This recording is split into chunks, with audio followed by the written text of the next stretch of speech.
When 360 cameras were first released, shooting and editing the footage was faffy and time-consuming, but these days it couldn't be easier. 360 video allows you to be more creative. It allows you to capture the entire space around you and capture shots that just aren't possible with a more traditional action camera. Take this shot here, for example. I've got a 360 camera attached to the front of my bike, and this gives the illusion as though a camera is hovering in front of me. Also, because I'm shooting in 360, I'm able to reframe this shot in the edit. For example, I can turn the camera around so it's facing forwards. I can pan it to the right. I can turn it back towards me, zoom in. I could zoom out, creating this tiny planet effect. And all of this is incredibly easy to do. And in this video, I'm going to show you exactly how it's done. It's coming up.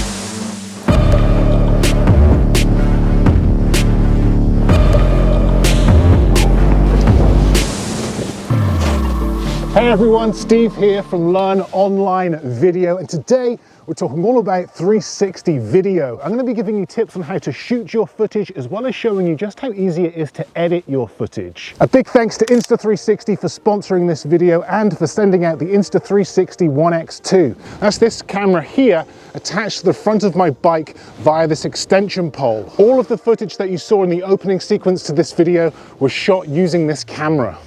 Now, a quick explanation on how 360 video works for those of you that don't know. Essentially, we have a camera with two lenses, both pointing in opposite directions. Both lenses have a 180-degree field of view. The camera then stitches both of those images together to create full 360 video. But very, very importantly, anything between those two lenses or on the stitch line, as it's otherwise known, will not be in the video and will be magically erased from the shot. That's why when you see shots like this one here where I'm riding a bike, you can't see the extension pole. It's magically erased from the shot, and this creates an effect that looks like a camera is following me from behind or from the front or from the side. It's a bit like a drone is following me, or I've got my own personal camera operator. So shooting the opening sequence to this video was surprisingly easy. It was just a simple case of attaching this extension pole and camera in different positions on this bike to achieve different angles and shots.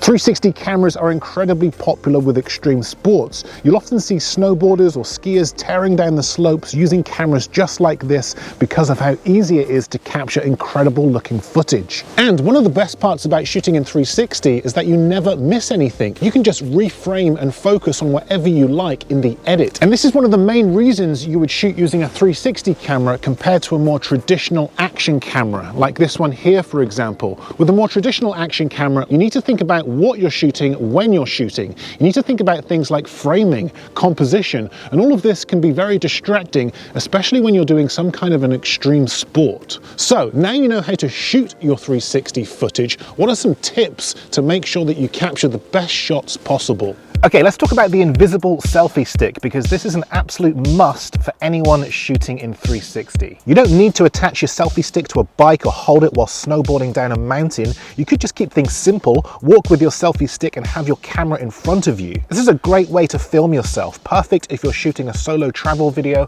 and want to document your trip. Also, experiment with how you hold your selfie stick. For this shot, I hung the selfie stick over my shoulder and shot from behind. This creates an effect that looks like a camera is following you, kind of like a video game effect.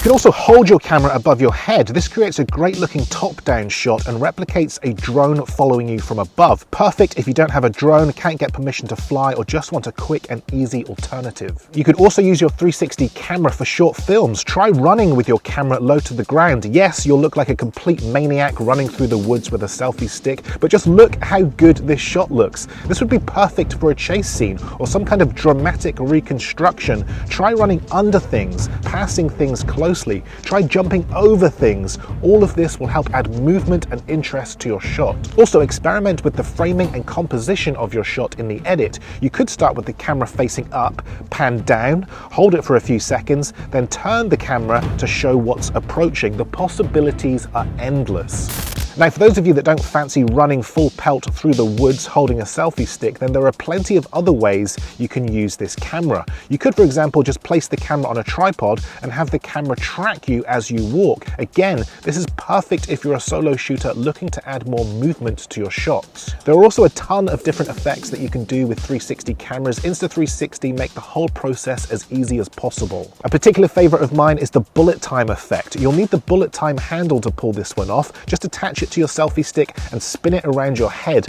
This creates a very unique slow motion shot that rotates around your subject and shows off their environment. Shoot a couple of these at different locations and you've got a great transition for your films and videos. Okay, let's talk about the stitch line and shadows. Now, every 360 shot is inevitably going to have a stitch line somewhere in the footage. Let's just freeze frame and zoom into this image here, for example. And as you can see, because my helmet is bang on the stitch line, it creates this slightly distorted effect. So the key is to hide this the best you can. So just be mindful of where your stitch line is in each shot. This will come with a bit of practice, but try to avoid putting your focal point on the stitch line as much as possible. Angle the camera so that the lens is facing your focal point, not the stitch line. Shadows. Shadows will often give the invisible selfie stick game away. Here you can see the shadow of the selfie stick hanging over my shoulder. You can see it again here with this shot from the side and again with this top-down shot. So how can you avoid this? Well, just be mindful of where your camera focal point and light is coming from.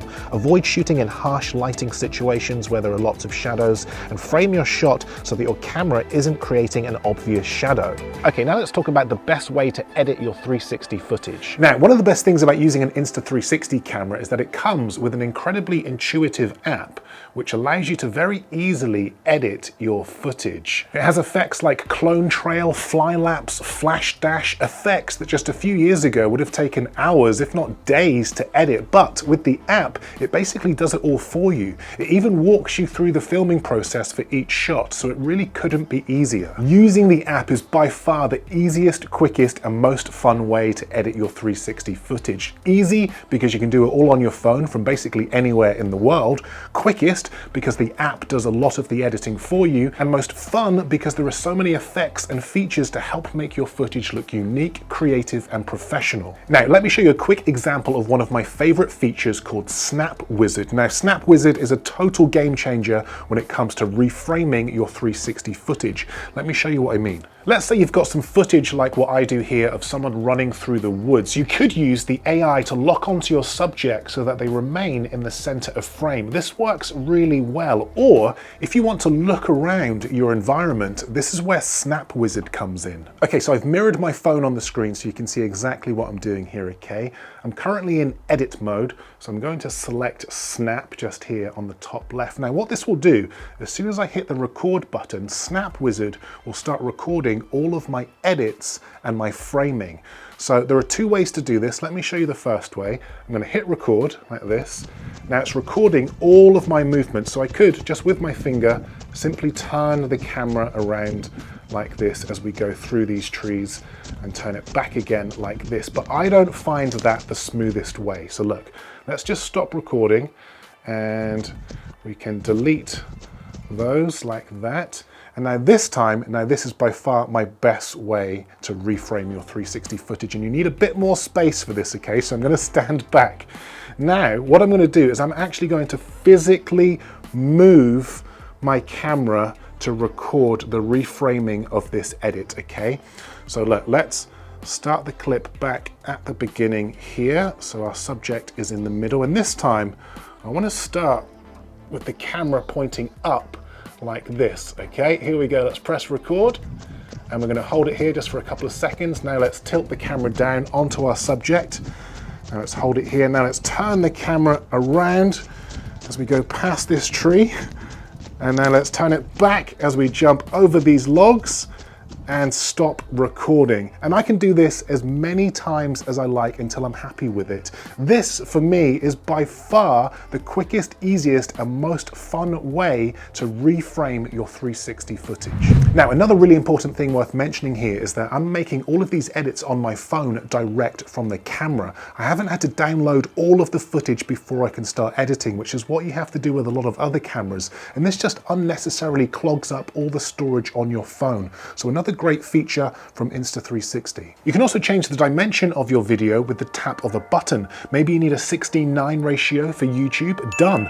Maybe you want a square video for Facebook, done. Or maybe you need a vertical video for TikTok or Instagram stories, done. Another way to edit your footage is by using the Insta360 Studio. This is a desktop app that will give you more manual controls over your edits and enable a higher resolution export, so be sure to experiment with both. But by far, the easiest, quickest, and most fun way is to edit using the app. So look, I feel like I'm only scratching the surface of what's possible with this camera. It's definitely helped inspire me to think differently about how I shoot and what shots are possible when it comes to shooting in 360.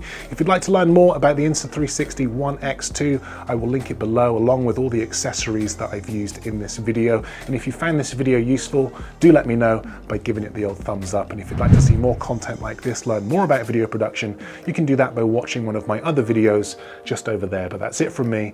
Thanks for watching, and I will see you in the next video.